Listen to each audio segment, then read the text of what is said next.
Da, da, da. All right, let's continue to the next part.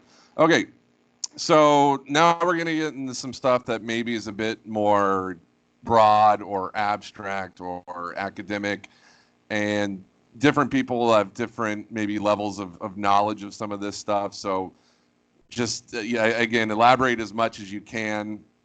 I realize not everyone's a Confucian scholar, including myself. But doing my research, I was trying to think of, I was trying to think what are three, major aspects or components of Chinese culture, like especially ones that might influence like education. And three of the ones that came to my mind that I decided to focus on for the written component of this project are face. I think they have a big face culture in China, collectivism versus individualism in the U.S., and then Confucianism, which I think is sort of a foundation for a lot of their thinking and habits and hierarchy versus in the Western culture we have the Greco-Roman tradition and Socrates and the Judeo-Christian tradition, and I think that underlines a lot of our traditions and thinking. So let me ask you though, how would you define face? What is your understanding of this idea of face? If somebody from America were to ask you, what does it mean, face in China? What would you say? How would you describe it? Yeah, so whenever I was first introduced to this term, I really did not have any kind of idea about it. I didn't know how to define. Actually, I really had had no idea what it was, even once I learned about it. Like when they said it's kind of more or less like bringing shame or trying to avoid from bringing shame on yourself or your family or anything like that. Really trying to avoid admitting that you're wrong. Kind of Oh, like yeah, being yeah. too proud of a situation to uh, even let the bad things occur. This was that's just kind of my little description about it. But when I first saw it in action, I thought, oh, okay, okay, this is how it's going to be. It really does. I hate to put this in a bad way, but it kind of loses faith in humanity because from what I've seen, it doesn't matter how bad something happens.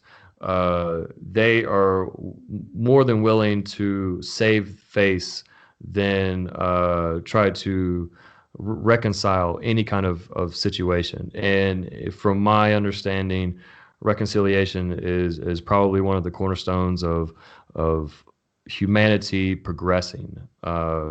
Because human behavior is never going to agree on everything, and we're always going to make bad decisions, and there's always going to be problems, and there's always going to be conflicts. So how do we deal with these conflicts? And trying to save face, in my opinion, is probably one of the worst. I wouldn't even call it a solution, but for them, that's a solution. Yeah, no, I totally agree. I think you nailed it, especially when you said just like a refusal to admit any wrongdoing. And I feel like that is so different from the West because I feel like we're often encouraged, especially as young people, to admit when you're wrong, be responsible for your actions, don't make excuses, don't blame other people. That's kind of how I grew up. That's my perception, and and again, I remember there were always these like sayings or Bible verses about, too much pride can kill a man. Pride comes before a fall, and I feel like, we still have this in our culture to an extent. People care about image, reputation. Sometimes people, yeah, don't want to admit fault, but I feel like in the West we're a lot more willing to admit fault, either as an individual or as a society, especially if you look right now with people maybe tearing down statues. I guess it depends how far you want to go into it. But I feel like in the West, especially the States, we're sort of hypercritical. And sometimes I think we go a bit too far, but I do think we do criticize ourselves in our society. And I feel like in China, it's almost the opposite. They want to avoid any criticism of themselves, their society. And it always feels like, yeah, the most important thing in any situation is to save face for oneself, one's family, one's culture. Never admit any wrongdoing, never admit any fault. If someone, I think, is confronted, they often try to make excuses or blame someone else. And I've thought, if that were to happen in the States, people would view it as childish. That's sort of how I look at it. Right, yeah. So I definitely think that our culture is built on everyone having a civic duty to one another, having a strong social contract where we think about our neighbors, even though we are individualistic in so many ways. Uh, it we try our best to do what's right. Now, someone can argue that, yeah, a lot of this does come from the biblical teachings, but I also think that, from a secularist point of view, uh, people are genuinely this way. Like I don't think that evolution has really gotten here for people trying to save face. I think humans really do have innate ability of having empathy and compassion, and for the times that we do wrong and we have to admit it. Yeah, sure, it's not an easy thing, but like I said, I think that's one of the solutions of moving past problems, not holding grudges, and being able to uh, uh, find out. I don't know how the future can be after handling these kind of situations. Here, I think that it's the opposite. Where grudges are held indefinitely, and Oh yeah. I don't know. I just feel like, for one example that I would use is in my school, we knew one of the teachers quit, and I know why he quit. He wasn't getting paid enough money, and we asked him. We asked my boss. We said, "Hey, where's Chun? Wait, His name is wait. Chun. Where's Chun?" Sorry. Could you repeat that? No. Why did he quit? It broke off for a second. Why did he Uh, quit? uh, he wasn't getting paid enough money. Uh, the salary Oh, was okay. very low for him, and he was a very hard worker. He definitely deserved more. Was he So, Chinese? Was he yeah, Chinese or local. American? Okay. He was Chinese. And we asked my boss. I said, "Where's Chun? Haven't seen Chun around. Where's Chun?" And her response was, "Oh, he's sick. He's sick. He's sick." And even though we all have his WeChat, he was posting pictures and stuff like that. And we told my boss, we're like, "Listen, we know he's not sick. You can be honest with us." They're afraid to say these things, and versus our culture, in business, if someone quit, they quit. They moved on to other opportunities. Or maybe they were a disgruntled employee about something. I don't know. I feel like that example really did fit the description of how people try to save themselves from any kind of disrespect or whatever. Um, but I've seen this issue of several other times. I mean, for the majority of my life is pretty condensed. I don't really go out too much and speak to a lot of people, so a lot of my frame of reference is very limited. But I would say that's one of the ones that really stuck out to my mind. Okay. Yeah. And yeah, I think if you talk to anybody who's lived in China for a year or two, they can come up with a few examples. But yeah, that's good. That's good. Let's go to the next one now. So collectivism. I think I already know how you'll answer this, but do you think China is a collectivist culture or an individualistic culture? Yeah, so yeah, obviously collectivist culture, and in my personal opinion, I do favor a lot of these characteristics, social characteristics.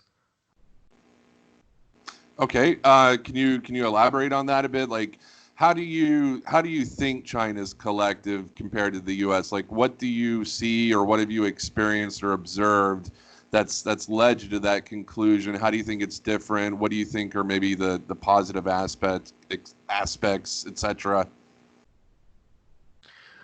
So I've noticed that if something I shouldn't say if something bad happens, because I know that it's very common for something bad to happen and for locals to not do anything. They just take out their cell phones and start recording instead of actually uh, being of some use or value. But I will say that if there's any kind of disaster, something that's out of everyone's control, they will all band together and make things uh, livable conditions. So I guess one specific issue is when it snows here.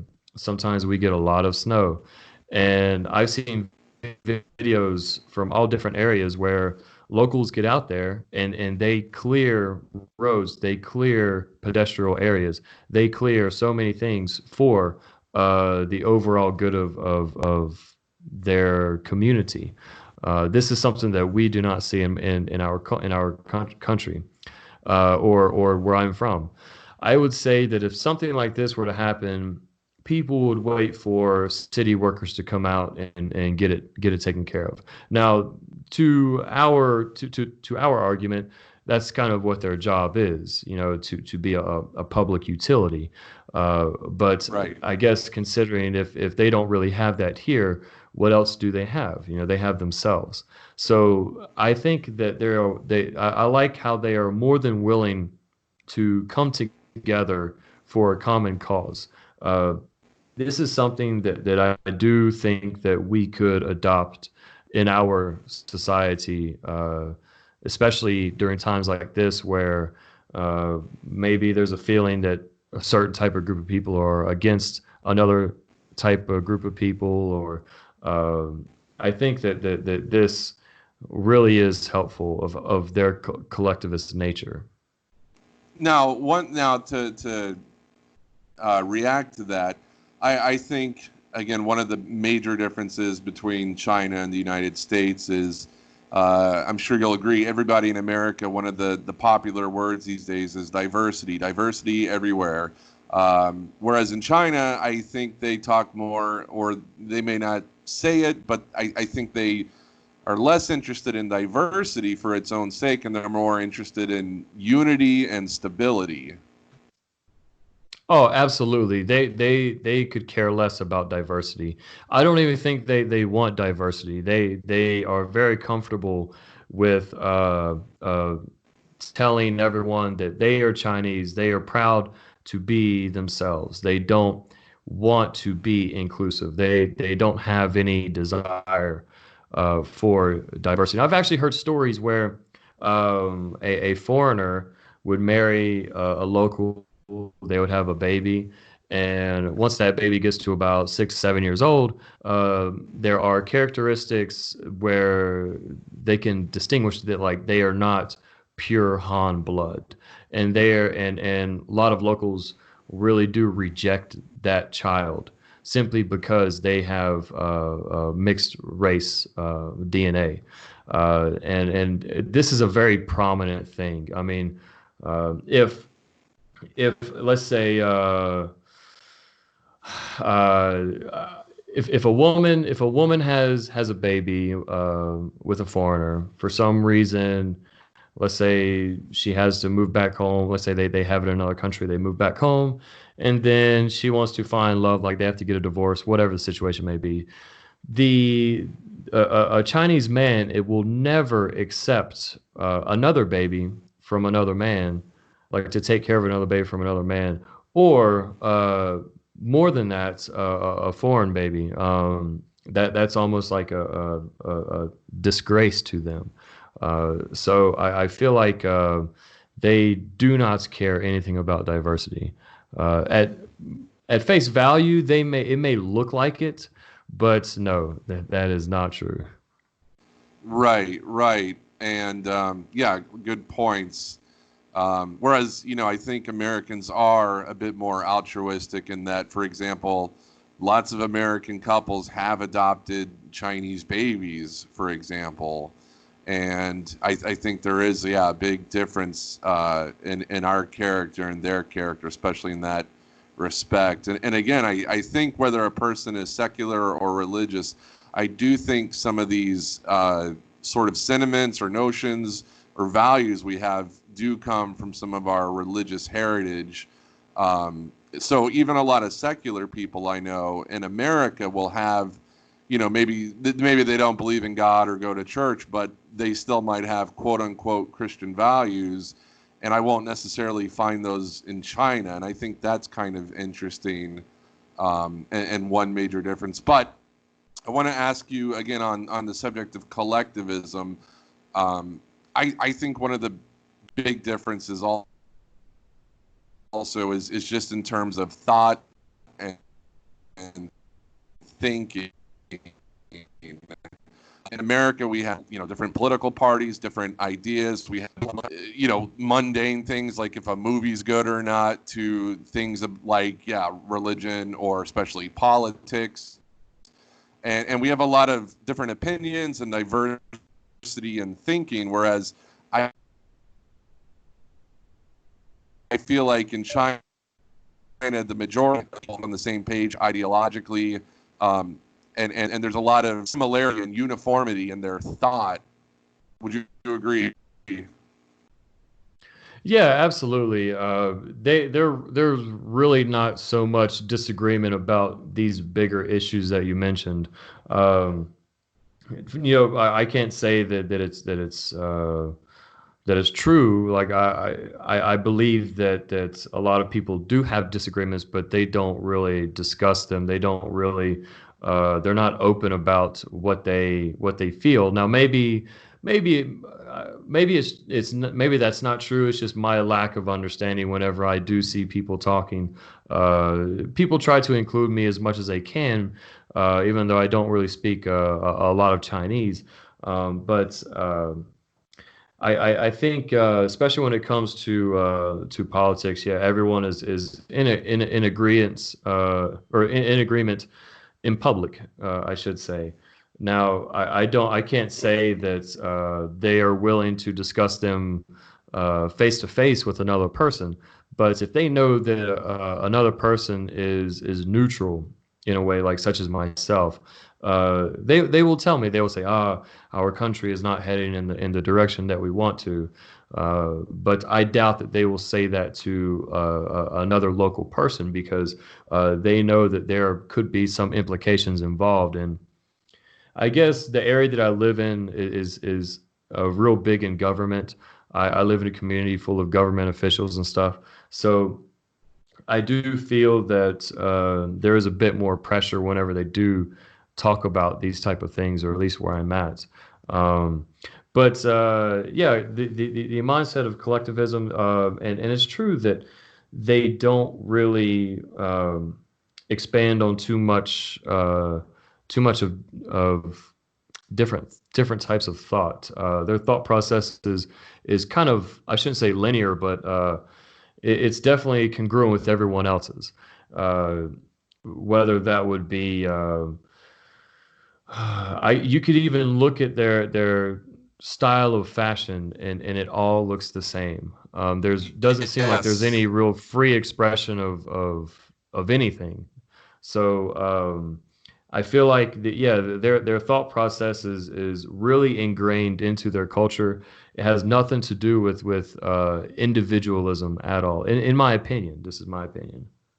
Yeah, no, I agree. And I think, again, conformity and uniformity are valued there versus, individuality, freedom of expression, creativity, different ways of thinking. And I have heard it said before, I don't remember where, but I think, in China, it was described as linear thinking, where I think in the West or in America, we're more willing to engage in lateral thinking, maybe color outside the lines, where, sometimes in China, they seem very narrow-minded almost, and just only sort of one way of seeing the world, and it's the Han way or the highway. Whereas I like to think in the West, not everybody, but people in general are more receptive to hearing different ideas, to trying different things, to try to be somewhat tolerant of people of, different backgrounds or different opinions. I mean, sometimes people end up arguing, but I do think we have a lot more, and I think when you look at Western culture, United States, you do see so much creativity and innovation, and like look at our popular culture. It's exported all over the world. People like American fashion. People like American music. People like American movies. You know, like the Marvel comic book movies are really popular in China.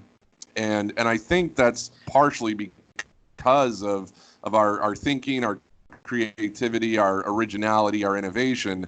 And I don't really see that from China so much. And I think, again, this has to do with thought patterns, culture, and education, basically.